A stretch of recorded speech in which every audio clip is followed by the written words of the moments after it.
strategic industries under the name of 6T, including IT, nanotechnology, space technology, and blah, blah, blah, environmental technology, BT, and etc. And then government supported massive amount to nurture the environment which is conducive to entrepreneurship, and by supporting a lot of money for venture capital also.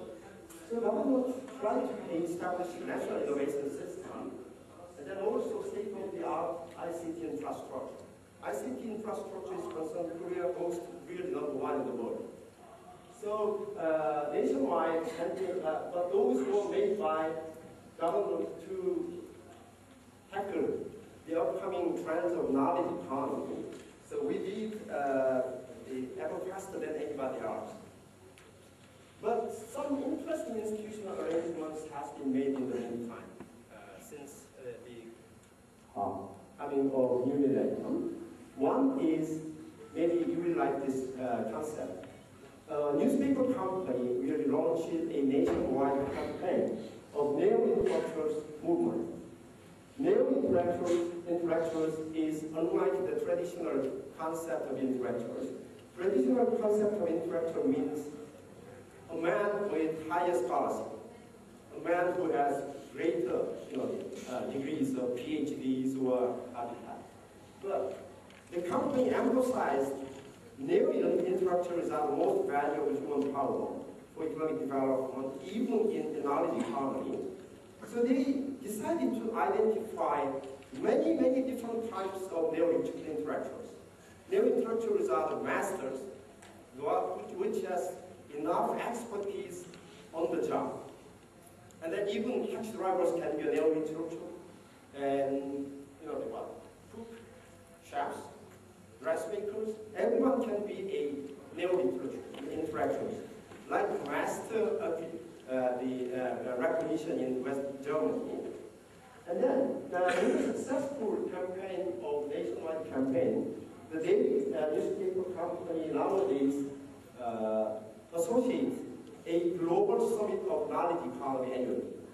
That might bring a lot of information and then intuitions for this congregation, because you are going to associate the one network, intercontinental network. And then, governments try to create special economic zones of high-tech, not just a simple manufacturing. Virtually all manufacturing, traditional manufacturing productions disappeared in my country. All moved into China, and then those production volumes are counted as exports of China, from China to the world. So virtually no traditional productions disappears. So we try to make something special like a smart village concept of high-tech oriented special economic zones. And then we wanted to connect all those special production facilities to put together with national public research organization as well as universities. And then here I didn't mention, but government also emphasized the creation of so-called U society or U plan. U means ubiquitous, because already broadband witness is quite everywhere in my country, and the digital access is quite good. So not only digital technologies applied to one sector like education or health or so. Government wants to apply all those digital technology to every sector of the society, and every work of the society can make use of those digital technology everywhere. Even vendors on the street can access to internet, and from governance to commerce, from market to department store or multinational companies, from the lowest level of infrastructure to top of the decision makers, everything wants to get use of digital technology. So that concept is everywhere. But that means ubiquitous. So U plan has been built by Korean government, and the ubiquitous U society is a booming word in my country. And then last year, government restructured ministry. Traditionally, we used to have Ministry of Trade and Industry, and then 1980s we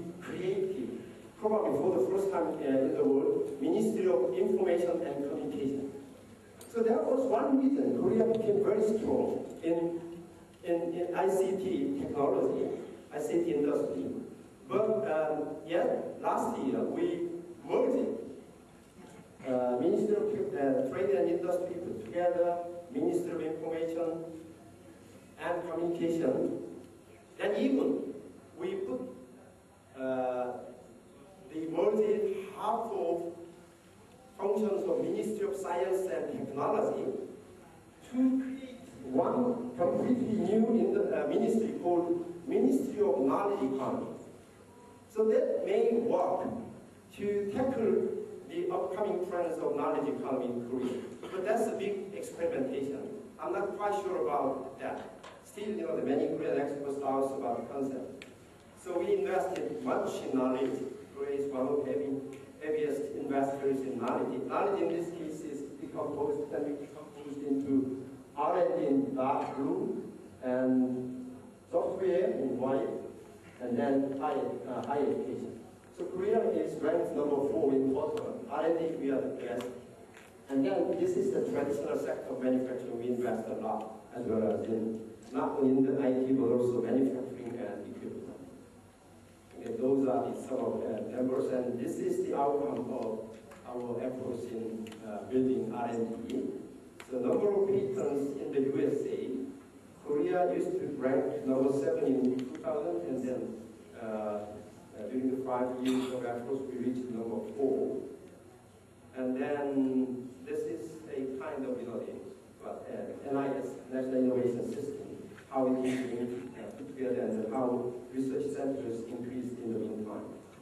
And then I will just show you some past lessons that you can learn from Korea. But I will emphasize more on things we have, mistakes that we have committed. I don't want to emphasize policy lessons. We did knowledge-based development strategies and gradually invested in, those are not the first, shouldn't be, because I trained in the morning. And then we made market-based approach, not just for concepts and then just for building, but we started from commercial priority first and export-led industrialization. And then government played a pivotal role.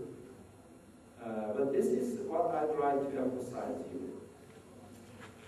Everybody knows Korea is a quite successful example of knowledge economy. But we have also a lot of problems, One is the so-called pathology of government-led R&D investment.